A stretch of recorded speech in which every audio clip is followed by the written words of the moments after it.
This is from Claude's book, from 1919. Message from a killed ww1 pilot reporting from the other side. When we were attacked by 2 enemy aeroplanes, my feeling was one of acute irritation, for we were on our way back after finishing some work over the enemy lines.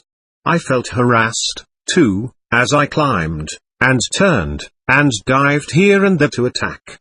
My observer said something, and I remember putting the nose of the machine down to get below one of our opponents, when I felt a terrible blow on my head, a sensation of dizziness and falling, and then nothing more. It may have been a fortnight or more later, we have no account of time here, so I cannot be sure, that I became conscious again. I felt dizzy and stupid but was not in pain, and on collecting my thoughts and looking round, found myself in bed in an unknown room. Before thought took definite form, I felt I had been passing through space. My body seemed to have become light.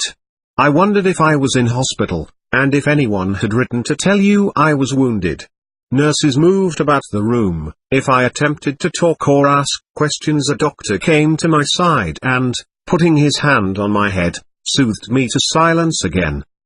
Several more days must have passed. I rested, dozing and peaceful. It never seemed to get dark. On one occasion when the kindly doctor came to my bedside, I asked him where I was, and if my people knew of my whereabouts. He did not soothe me to sleep, as usual, but sat down beside me. "I want to have a talk with you and explain things," he said. "You are not on the earth now, you are no longer on the physical plane." I didn't understand, and asked, "Surely I am in a private hospital?"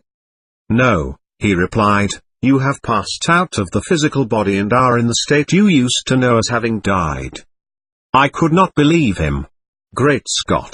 You don't mean I'm dead?" "We will use that term simply as it's the only one you understand just now," he said. "You are alive and are starting the fuller and more beautiful life, but the feeling I had was one of sudden loss and loneliness and almost desperation. Is my mother here, or have my father or brother come? If they are not here, I don't want to stay." "You will have to stay," was the reply, "and if you will only be patient you will find life interesting and beautiful."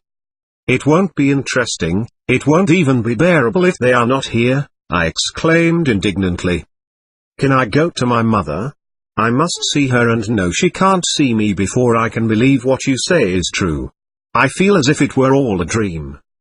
Then a gentleman came to speak to me who I was told was my grandfather, but as I had never seen him before it did not convince me, and I felt as if I was living altogether in a dream.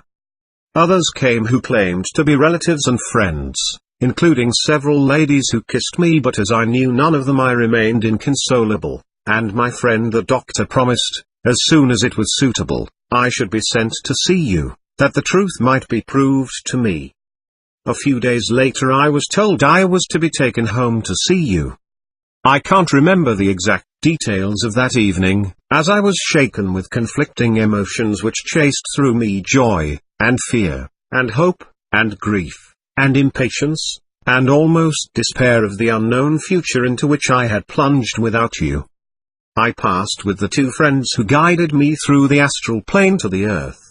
As we came nearer, the atmosphere became thicker and misty, and the houses and everything seemed indistinct. The view disappeared, and I found myself standing in your room at the foot of your bed. A terrible feeling of despair filled my heart, for I knew what I had been told was true, I was indeed dead. You were sitting up in bed in an agony of grief, the tears streaming down your face, repeating my name over and over again, and calling me, and saw me not. I had expected a cry of joy, but it never came. I bent forward and called as loudly as I could, "Mummy, I'm here, can't you see or hear me?" You made no reply. I went to your side and put my arms round you, and though you were not conscious of my presence I seemed to be able to soothe you, for you became calmer and lay down. I felt as if I were fainting, and had no will to resist when my guides took me away back to the hospital. I felt, however, that your love was mine still. I could feel its power, I understood it and realized it better than ever before.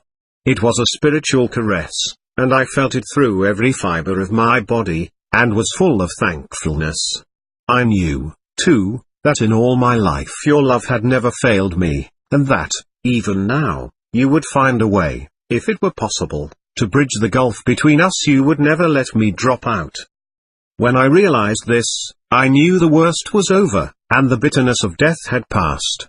Worn by my emotions, I slept and woke later in quite a different mood.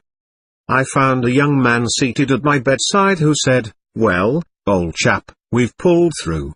He has since become a friend of mine. His name is Joe. You did not know him personally, but you know of him and know whom I mean. A sense of adventure now filled my mind. I felt full of health and well-being, and was longing to explore this new country. I jumped out of bed and dressed, and, escorted by Joe, my grandfather, and quite a number of other relatives and friends, went to a home that was ready for me. This consisted of a bedroom and a jolly little sitting room, a den, with a piano, a sofa, and an armchair in a house where there was similar accommodation for other men. It stands in a delightful garden. I made up my mind to be happy and settle down in my new surroundings as soon as I could. I asked one of my guides if it was a thought world we were in, though the ground felt quite substantial to my feet, and he said, "It is more real and permanent than the one you have left." I bent down and poked my finger in the soil and found it left a hole, and the soil stuck under my nail. We went for a walk through beautiful woods and fields. The turf was springy, the air soft and clear, and soft sunshine over everything. We then returned to the house and explored the grounds. There is a beautiful fountain with sparkling water in it. I made a cup of my hand and drank a little, but did not need it, and asked my companion what would happen if I drank too much. "You will not drink too much, that would be foolish, and if you were foolish you would not be here, as each man